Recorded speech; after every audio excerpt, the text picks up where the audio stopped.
योग की भावनाओं के बारे में मैंने 4 स्तंभों की बात कही थी, जो कि पातंजल सूत्र में भी इसका वर्णन किया गया है।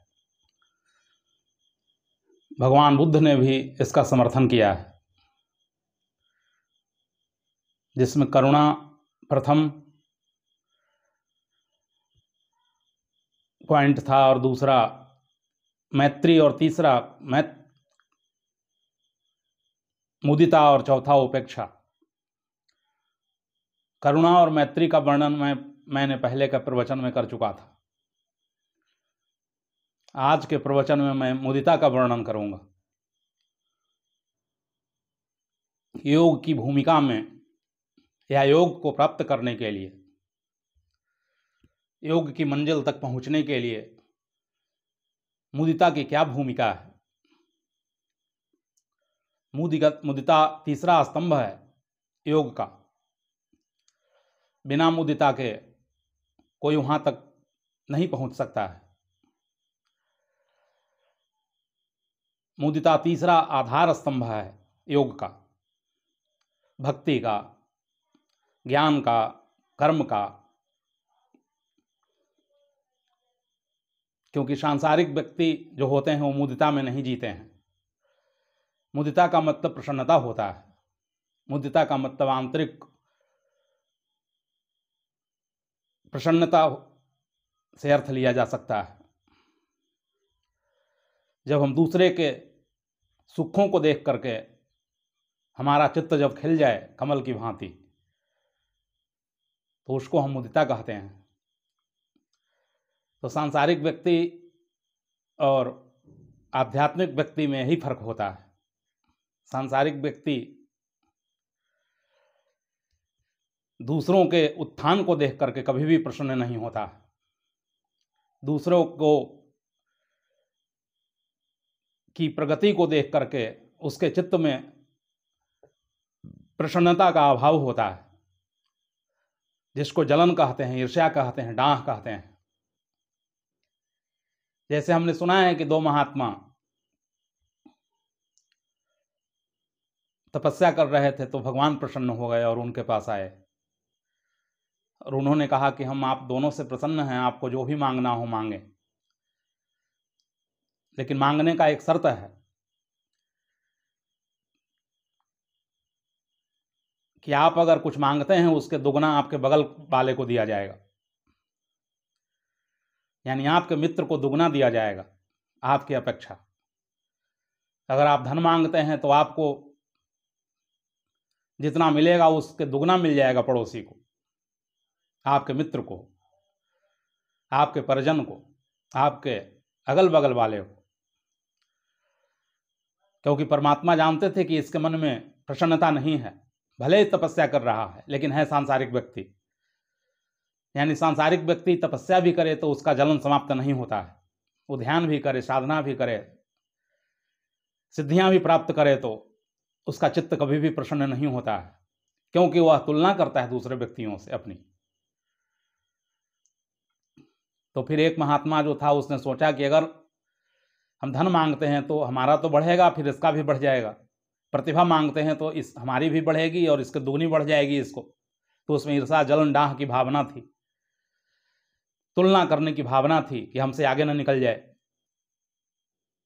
क्योंकि सन्यासी गैर सन्यासी जो है वह कभी नहीं चाहेगा कि हमसे कोई आगे निकले ज्ञान में, बुद्धि में, वैराग्य में या धन में।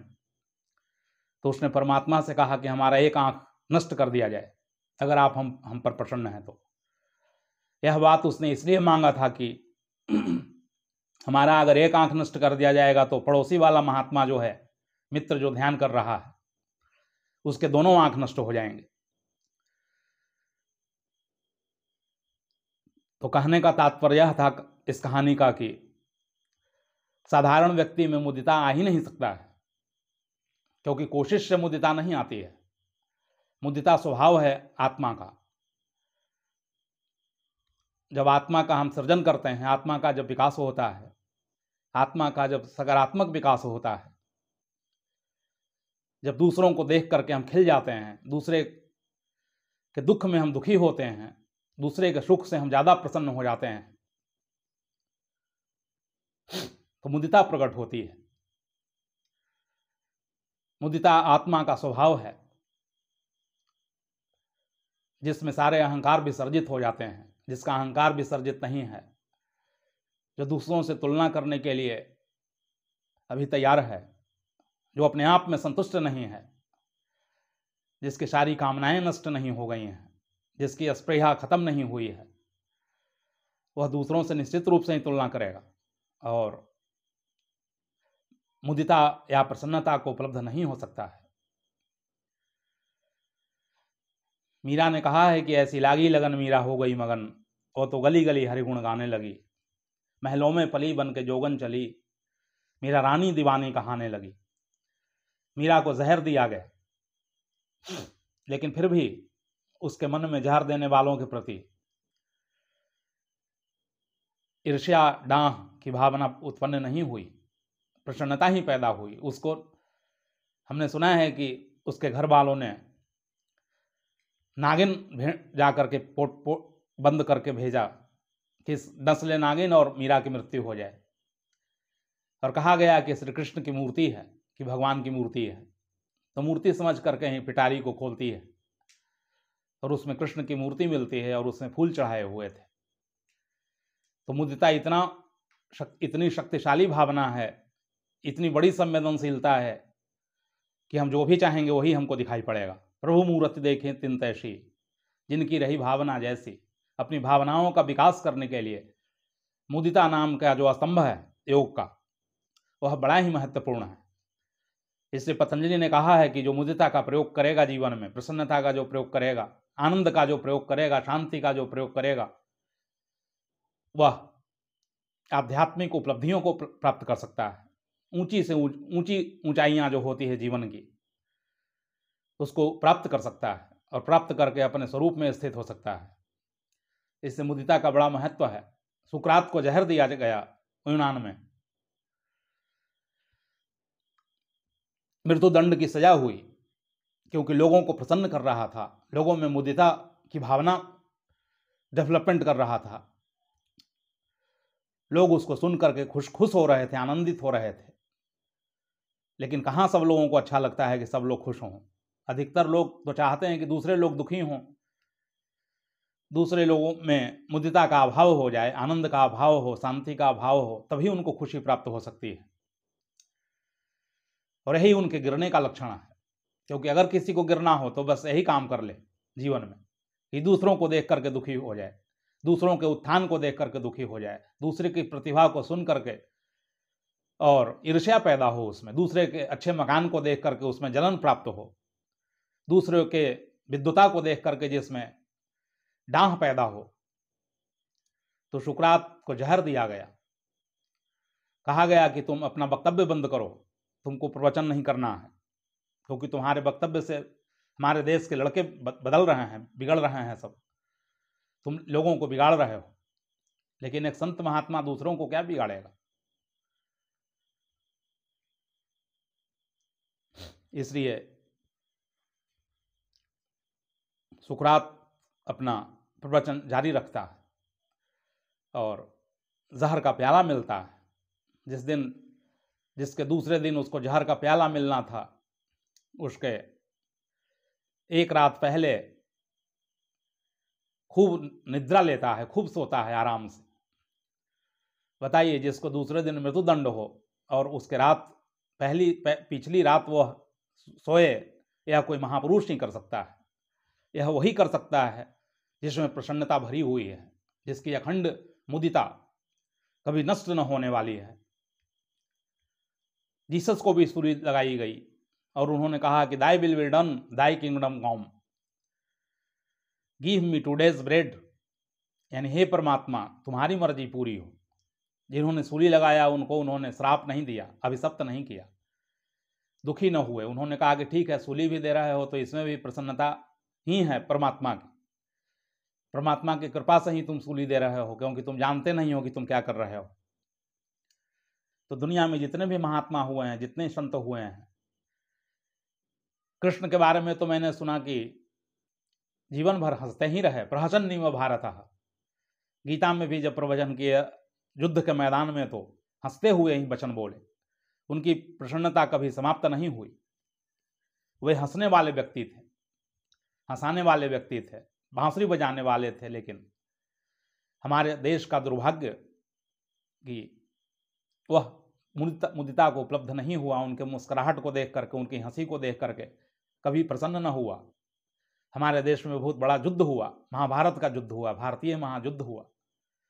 युद्ध बता रहा है कि हम प्रसन्न नहीं थे, क्योंकि प्रसन्न व्यक्ति युद्ध क्यों करेगा? प्रेमी व्यक्ति क्यों लड़ेगा किसी से? प्रेमी व्यक्ति तो प्रसन्न होगा हर चीजों से, हर बातों को देख करके, हर गीतों को सुन करके। लेकिन ऐसा हो नहीं पाया। तो पतंजलि कह रहे हैं कि अगर प्रसन्नता को कोई उपलब्ध हो गया,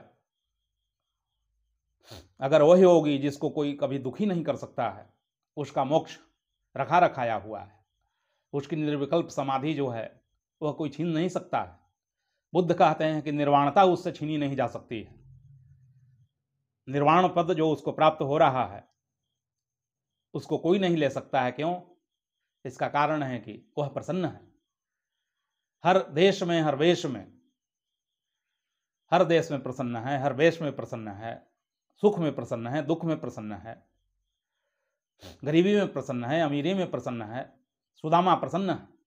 कृष्ण से आसित सखा कश्चित ब्राह्मणों ब्रह्मवित्तम, विरक्त इंद्रियार्थ है सुप्रशांत आत्मा जितेंद्रिय। उसकी आत्मा शांत है।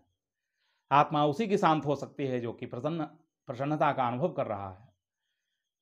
भिक्षा मांग करके भी 2 रोटी उपलब्ध कर रहा है, लेकिन उसकी प्रसन्नता समाप्त नहीं हो रही है। और कितने करोड़पति लोग हैं, लेकिन उनका दुख समाप्त नहीं हो रहा है, उनकी ईर्ष्या समाप्त नहीं हो रही है, उनकी पीड़ा समाप्त नहीं हो रही है। धन काफी है, कोई चीज की कमी नहीं है, लेकिन मन का जलन, मन का जो जेलसी की भावना जो है, जेलसी का जो उहापोह चल रहा है मन में, वह समाप्त नहीं हो रहा है। और आज जितने भी बीमारियां पैदा हो रही है वह उसका एक ही कारण है, उसका एक ही मानसिक कारण है कि क्योंकि मन मुद्दता को उपलब्ध नहीं है, मन प्रसन्न नहीं है। क्योंकि मन जैसे ही प्रसन्न हो गया तो इच्छाएं विलीन हो जाएंगी। इच्छाएं जैसे ही विलीन हुई कि फिर सारे भवरोग शांत हो गए, फिर राम राज का हु नहीं व्यापा। दैहिक दैविक भौतिक तापा, दैहिक दैविक और भौतिक ताप जो हैं वह उसके समाप्त हो जाएंगे। क्योंकि वह जब भीतर प्रवेश करेगा और जब आनंदित होगा, सच्चिदानंद को जब उपलब्ध होगा, सत्यम शिवम सुंदरम को जब उपलब्ध होगा, तो उसके भीतर राम राज्य प्रकट होगा, परमात्मा का राज उतरेगा। और जब परमात्मा का राज उतरेगा तो उसका दुख सदा के लिए समाप्त हो जाएगा। बाहर से कितना हो दुख उसको कोई देते रहे, चाहे पीड़ा देते रहे, लेकिन उसका दुख हमेशा के लिए ही समाप्त हो जाएगा। आज बस इतना ही।